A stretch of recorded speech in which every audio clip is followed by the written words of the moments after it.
Hello, friends. Happy Wednesday. Merry Christmas to those of you who celebrate. Welcome into the Pack a Day podcast. I'm your host, Andy Herman. You can follow me on Twitter at Andy Herman NFL. You can find the podcast at Pack a Day Podcast. Thanks so much for being here today. I know it is a busy day for a lot of people, holiday season. Hope you're all having a safe and happy holiday. Thank you so much for making Pack a Day part of your entire 2024. Hope you end your 2024 happy, healthy, celebrating an unbelievable holiday season and end to the year. And we are all hopefully on to an even brighter and better 2025. Cannot thank you enough again for making Pack a Day part of your life, your routine, your whatever it is. Maybe you're checking it out today for the first day, whatever it may be. Thank you for being here. Appreciate you a ton. And we're going to make things today nice, easy, and breezy. It is a holiday. I know a lot of people are going to be doing some traveling and spending some time with family. So myself included, we'll keep it nice and breezy today. A lot of people are wondering now that the Packers are in the playoffs. All right, we know they're going to be the 5th, the 6th, or the 7th seed. We know they're going to be a wild card team. We know they're going to play on the road. But who could they play? What do these scenarios look like? We'll get into all of that today. A couple other pieces of news and notes as well. Before we get into anything, I want to shout out Allison Tuckwab for becoming a all-new All-Pro member. Allison, you're the absolute best for that. Thank you so much. I hope you're enjoying all your member benefits. I know you've been around for a while and have been a member for a while, but I appreciate you upgrading to become an All-Pro member. If you are celebrating the holidays today and you are celebrating Christmas, well, Matt LaFleur got you a bit of an early Christmas present. Christian Watson, his injury, not considered serious.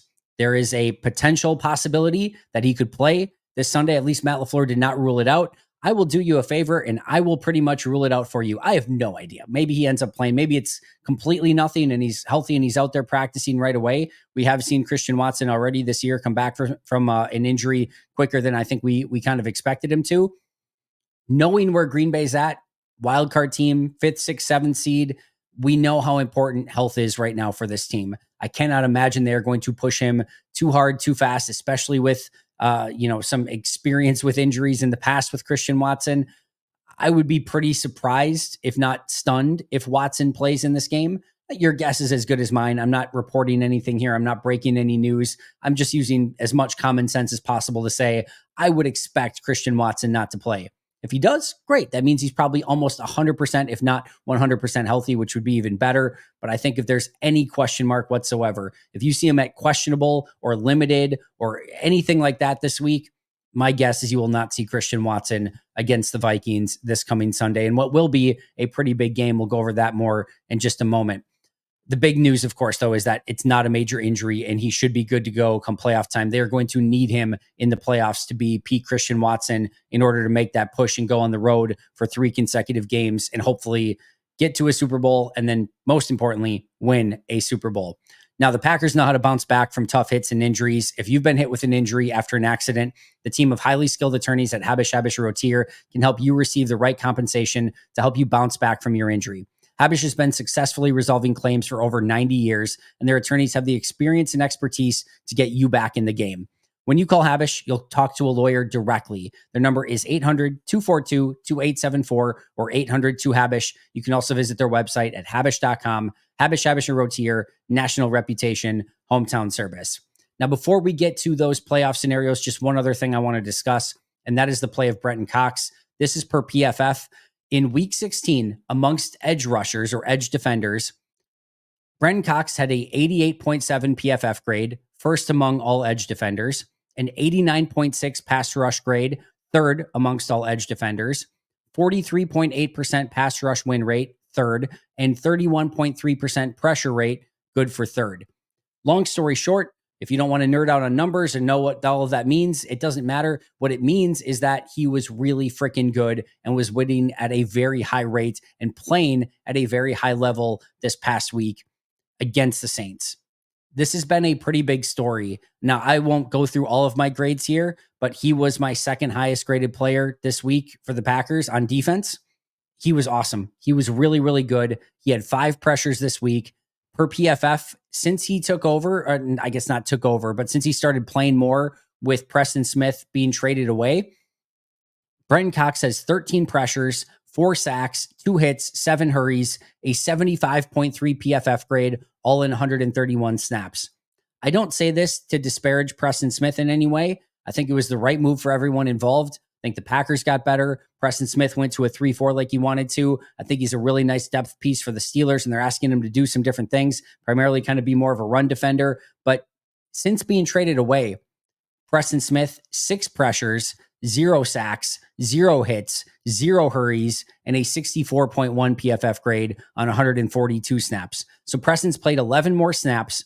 He has 7 fewer pressures, 4 fewer sacks, 2 fewer hits, 7 fewer hurries, and about 11.2 lower PFF grade than what Brenton Cox has had. That switch in and of itself, going from Preston Smith to Brenton Cox, has not only been a break even, that has been a significant value add for Green Bay. Add in the fact that you get a 7th round pick out of it, add in the fact that you get $2 million extra in salary cap space for next year. That was a huge win of a trade for Green Bay. I know everyone wanted Green Bay to be buyers at the trade deadline. They were quote unquote sellers, but getting this spot open for Brenton Cox as well as LVN, Aaron Mosby, and Kingsley Enagbare as well has been a net win for Green Bay in return. And that's not even including, again, 7th round pick or $2 million extra in salary cap space. And Preston Smith wanted it. He's happy. It's helping the Steelers. It's a win all the way around, which is what you really want when it comes to trades. And that's exactly what has happened so far in this, and just opening up that space and that playing time for Brenton Cox has been huge. And I'm going to take it one step further. I'm not going to be entirely convinced right now that Brenton Cox might not end up being the second best edge rusher on this team. We'll see. Time will tell. Kingsley Enagbare, good player. LVN, huge upside. I think that might end up being Brenton Cox. The way he plays, the violence in which he plays with, he's a really good pass rusher. He plays the game the right way.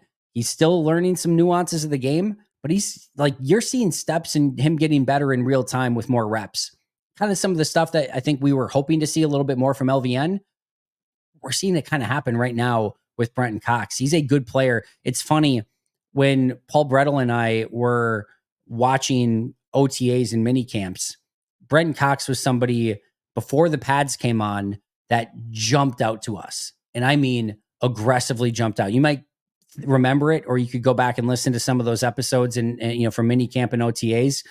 Brenton Cox was a star in those.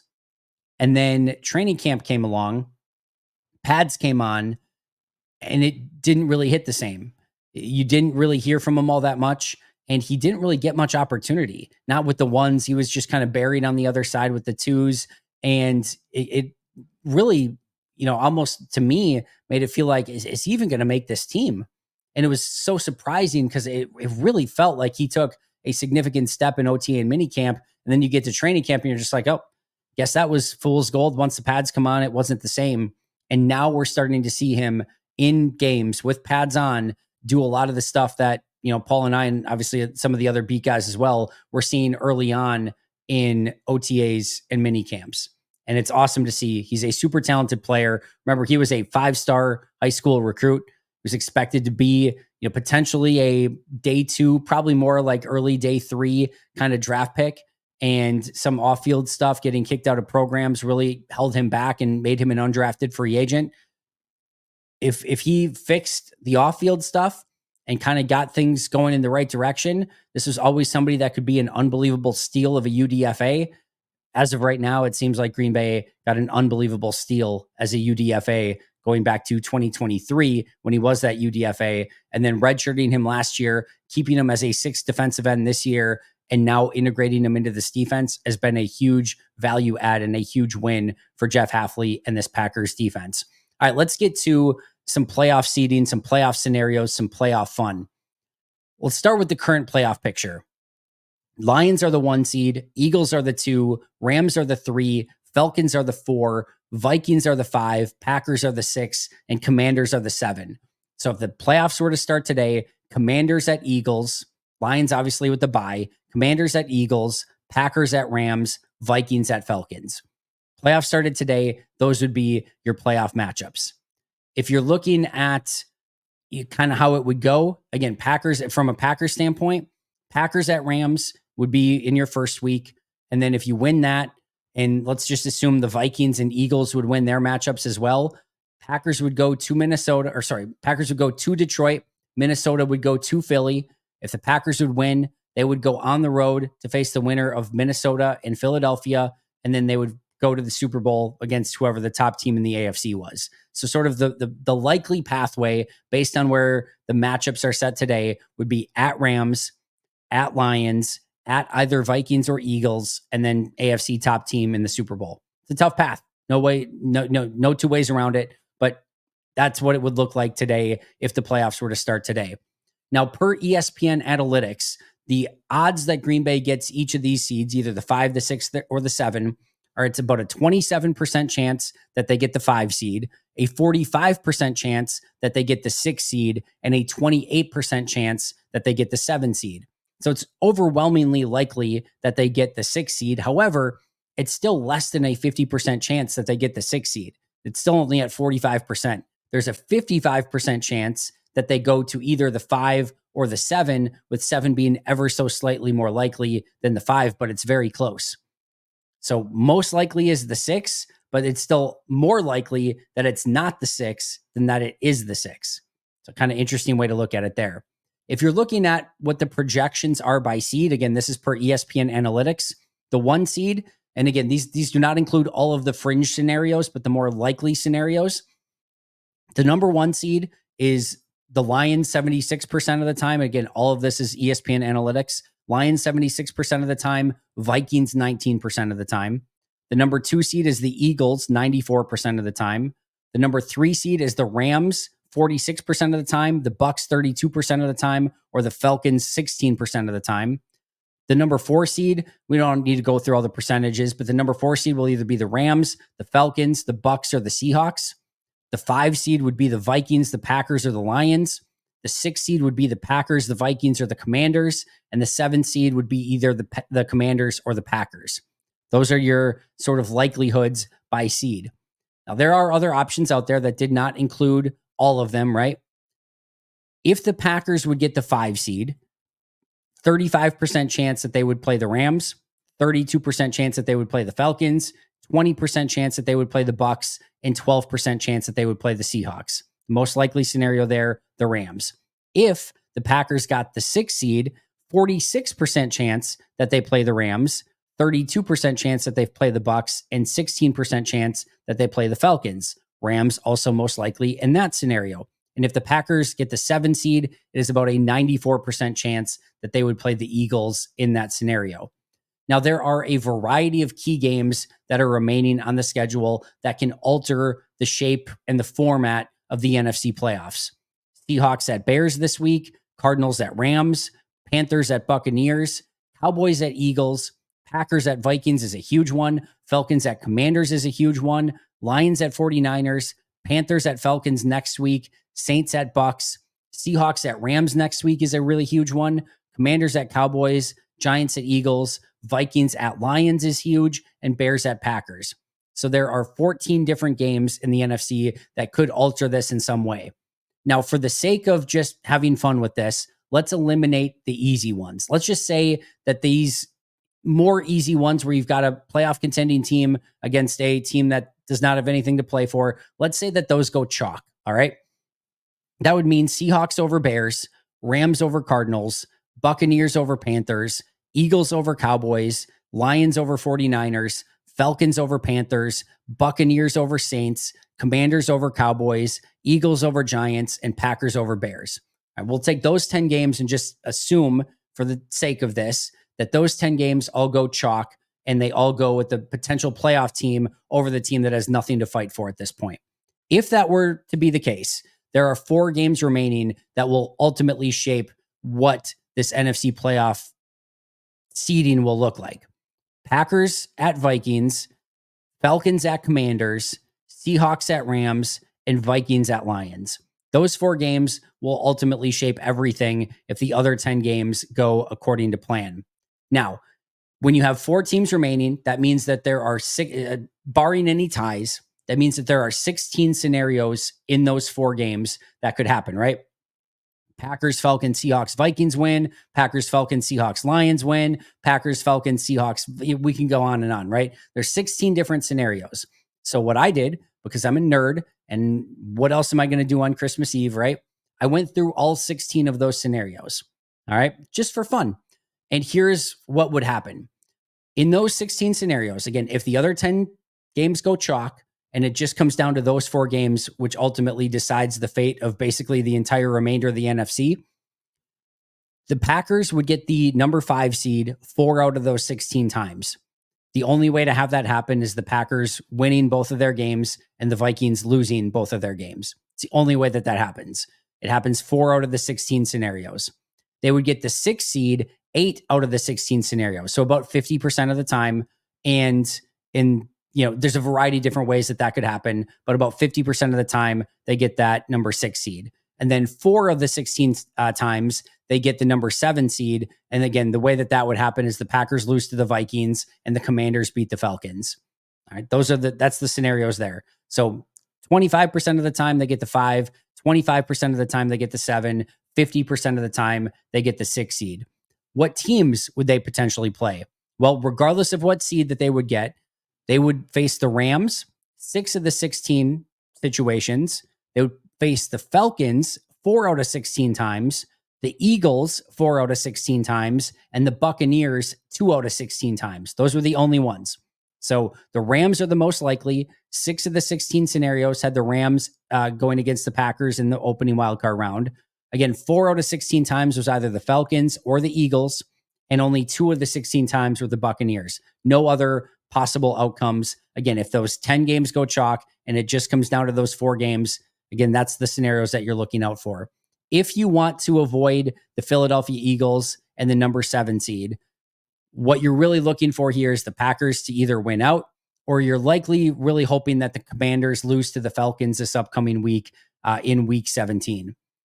If you're looking for a game to root for that's not a Packers game, you're probably cheering for the Falcons over the Commanders to limit the amount of opportunities where Green Bay could end up with that 7 seed and have to go to Philly as the number 2 seed early on in the playoffs. So if, again, you're looking for something to cheer for the Packers, cheer against the Commanders this upcoming week. But just to recap that one more time, they would face the Rams 6 times of the 16, Falcons 4 of the times, Eagles 4 of the times, and the Buccaneers 2 of the times. Your most likely path, and kind of going back to what we talked about earlier, is probably going to the Rams and then to either the Lions or the Vikings, and then likely either to the Eagles, Lions, or Vikings, and then going to the Super Bowl and facing the best team from the AFC. Either way, it is not going to be easy. It is going to be a massive challenge. Yes, I think Green Bay is up for it. Yes, I think they can navigate it. And my take on it still is bring on anyone. I really don't care. Bring on the Eagles, bring on the Vikings, bring on the Lions, bring on Buccaneers, Falcons. It doesn't matter to me. Go out and beat the best of the teams. That's what separates you as a great team. I think Green Bay can be a great team. I want to see them go do it.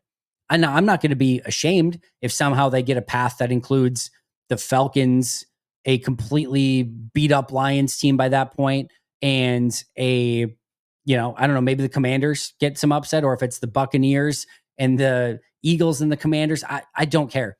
I will not be ashamed if they get an easy route. I will not be afraid if they get a hard route. Bring on anyone. But that's what you're looking at from likely playoff scenarios. Likely the Rams in the first round, but Falcons, Eagles, Buccaneers, all within the realm of possibility as well. All right, that is going to do it for me today. Thank you so much for joining me. Always appreciate you guys. Like I said, quicker episode today. Kept it just about under 20 minutes here.